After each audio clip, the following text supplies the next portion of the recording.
Okay mga kababayan, Chris Ulo po at welcome po rito sa ating YouTube channel. Okay mga kababayan, mga ka-analyze, pag-usapan ho natin itong si magiting na ating general sa ating henerasyon ngayon. Walang iba kundi si General Nicolas Torre. At yaan ho, ngayon ang director ho ng CIDG, PNP. Nakaharap niya na ho, mga kababayan, eto hong si Dadong mabaho ang bunganga na palamura. At ang mga BBM vlogger daw ay papatayin. Idadamay pa raw yung mga pamilya, sisilaban daw. Nakaharap na ho ni Dado, etong si General Nicolas Torre. Nako, kasi nga, di ba, nung nakaraan mga kababayan, etong si General Torre, sinampahan ho ng kaso, etong si Dado ng inciting sedition.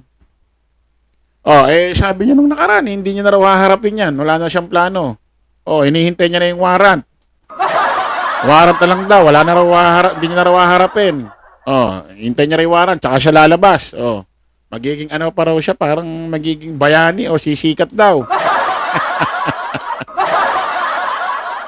Ngayon mga kababayan, mukhang nagbago ho ang isip nito ni Dado. Ayaw yata malabasan ng warrant. Kasi hinarap yung kaso eh. Sumagot eh, nanumpa eh. Diba nung nakaraan naghahamon ka, sabi mo sa gobyerno, sige, huliin niyo ako, arrestuin niyo ako, labas yung warrant ko. Paano ka malalabasan ng warrant ngayon agad? Hinarap mo yung kaso. Sumagot ka. Hinarap mo yung kaso, sumagot ka, nanumpa ka. Diba? Sana hindi mo ginawa yan. Wala kang gagawin paghakbang, hindi mo ika-counter, di ka sasagot. Pati sa preliminary investigation, huwag ka manunumpa. Lahat huwag mong gawin lahat ng proseso. Hayaan mo lang si General Torre ang nagsampa. Ba't humarap ka? Ano nangyari? Ba't sumagot ka? Ba't humarap ka? Ba't nanumpa ka? Ibig sabihin ito, yung kinaso sa ni General Torre ng sedition, citing ito sa sedition, gusto mong maproseso ng tama. At pag ito na proseso ng tama, hindi ka basta-basta lalabasan ng warrant kasi di ka nagtago, hinarap mo eh. Sumagot ka eh, nanumpa ka eh. Masunurin ka pala eh. So, ibig sabihin, iba yung sinasabi mo sa live mo.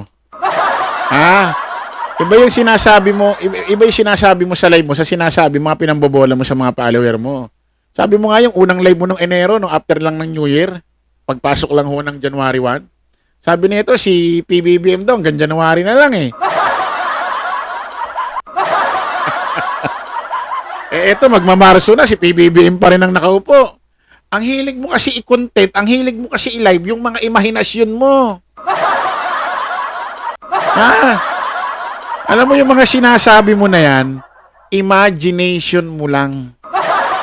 Imahinasyon mo na akala mo mangyayari.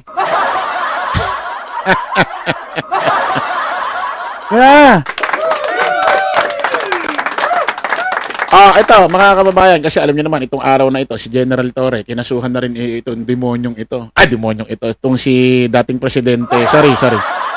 Dating presidente, former President Rodrigo Roa Duterte. Dati nating presidente ng Pilipinas. Sa kasamang palad. Kinasuhan niya dyan sa Department of Justice. Siguro sinamantala niya na, di ba? Tapos nagharap sila ngayon ni Dado. Nag-live pa si Dado. Sabi niya, February 17, caption niya, 2025. Torre and Dado. At DOJ, formalities. Pakinggan nga natin ulit.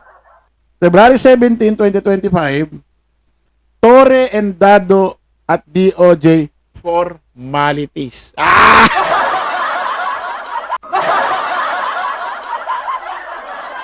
Bakit may caption kang formalities? Ibig sabihin, formal ito. Nung nakaraan nagsisigaw, sige, arrestin niyo ako. Babaan niyo ako ng warrant.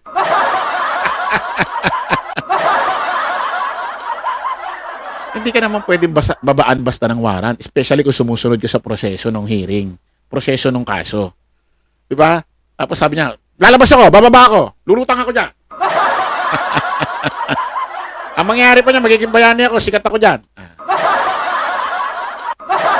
Ha? Asa na yung mga sinasabi-sabi mo na ganyan sa nakaraang sa live mo? Ha? Tapos, asa na yung mga sinasabi yung miyembro nyo na 40 million yung ano nito, fraternity, ano ba yung grupo yan? Oo, basta nakalimutan ko mayroon silang grupo, 40 million daw. Nakita ko sa video, parang may nagla-live. Mas marami pa yung vlogger kaysa doon sa kanyang mga taga-suporta. Mga vlogger na nasa laylayan na kung saan nagpapalaki ng channel, gagamitin siya, papalakihin yung subscriber, papalakihin yung views para ma-monetize. Gagamitin tong isyong ito. May mga vlogger na nandun, puro mga nasa laylayan. Oh. Diba? Eto, nagharap na ako si General Torre at Dado. Tignan nyo itong video nilive niya kanina. Pakinggan nyo, panoorin nyo itong live na ginawa niya kanina. May nag-live Siguro, ano niya to, YouTube channel niya. Siguro, nilive niya pero ibang naghahawak. Di natin alam kung sinong naghahawak na yan. Ando doon si Torre, kaharap ni Dado si General Torre.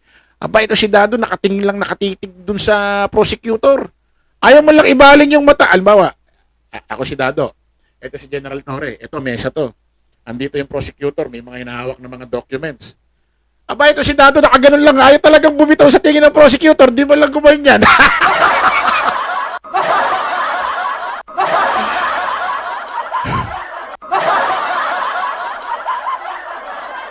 Nakatitig na sa kanya ng prosecutor na tinitignan, karap niya si General Torre rito.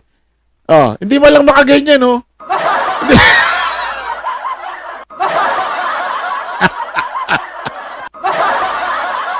nakatitig sa prosecutor. Ano nangyari? Ba't di ka malang makanakaw man lang ng tingin kahit konti kay General Torre? Huwag mo kalilimutan kung sino hinuli niyan. Ha? Huwag mong kalilimutan kung sino ang hinuli niyan. Ikaw si Dado ka lang. Ha? Baka nakakalimutan mo kung anong achievement niyan. Ha? Ang dami pang supporter. May mga military pa raw. Ando doon pa sa Davao, di nagpatinag kahit nando doon sila Mayor Baste, kahit nando doon sila Digong. Nagpunta pa si Bato doon. Kung ikukumpara ka doon sa mga yun, sino ka ba?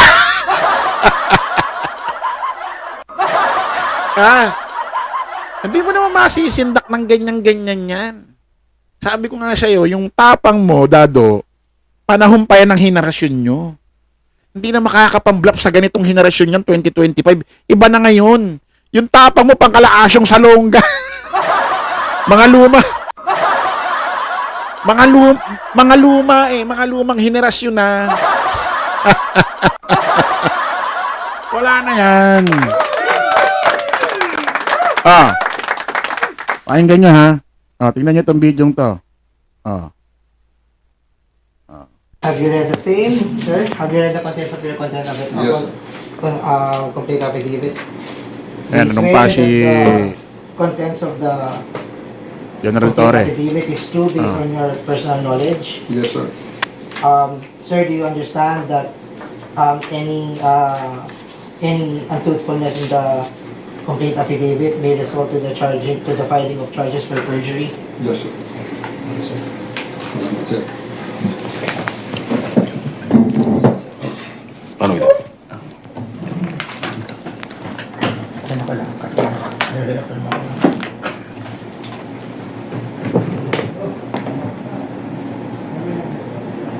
Ayun si Dado, Hindi mo na tumitingin yata kay General Torre. Lagi na nakangiti doon sa... A counter affidavit filed by respondent Ayan. Mr. Clemente G. Enrique. Ayan, respondent. Uh, Counter. Pero sign lang po. Apa. Oh. Okay. Parang ayaw man lang yata tumingin kay.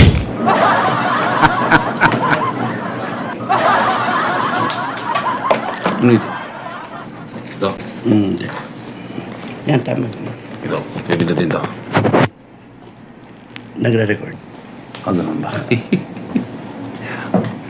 Ano? Ito, sumpa. Sir, kaya po tayo. Prosec, gusto rin ng video. Okay ba? Sige sir, ano lang po ha. Souvenir niya. Sige sir, stand up please. Please your right hand for... Hindi man lang makatingin kay General Toring, hingiti-ngiti, oh. You swear that your counter affidavit contains the truth and nothing but the truth? Yes, sir. Do you understand the contents of your counter affidavit? Yes, sir. Ba't parang ang hinahon naman yata ng yes sir ito, parang wala nang katapang-tapang, ah. Do you swear that you executed this counter affidavit voluntarily and you are not coerced? No, sir. Yes, voluntarily. Okay. Do you understand under oath that any untruthfulness in the counter affidavit makes you liable for charges of perjury? Yes, sir. Okay, thank you, sir. Thank you.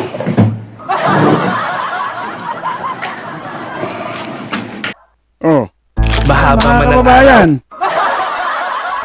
Dati sabi ni Dado, bakit pa ako haharap? Bakit pa ako sasagot? Bakit pa ako magka-counter? Kung meron ng hatol, wala din ako pupunta dyan. Di na ako pupunta dyan sa DOJ. May hatol na yan. Bakit pa ako sasagot? Babaan nyo na lang ng warrant. Arrestuin ko kayo. Inahamon ko kayo. Bakit ngayon nagka-counter ka? Sumasagot ka? Nanumpa ka pa? Oh, asan yung mga sinasabi mo sa live? Ang dami mo sinasabi.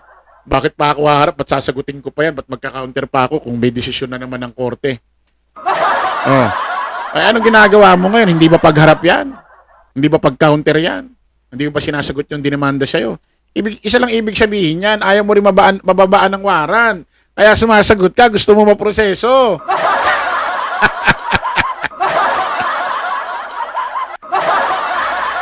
Ay, nako. Panay tingin mo sa prosecutor na ganyan. Gumanong ka naman kay Tony. Okay, maraming salamat mga kababayan. Update na lang ho tayo dyan sa usapin na yan, ha. Kita ulit tayo sa panibagong live, panibagong vlog. Paalam po pa samantalahan yung lingkod, Dos Crisulo. Lagi natin tatandaan doon, follow the majority. Follow the right way. Maraming salamat. Kita-kits po tayo ulit. Bye-bye.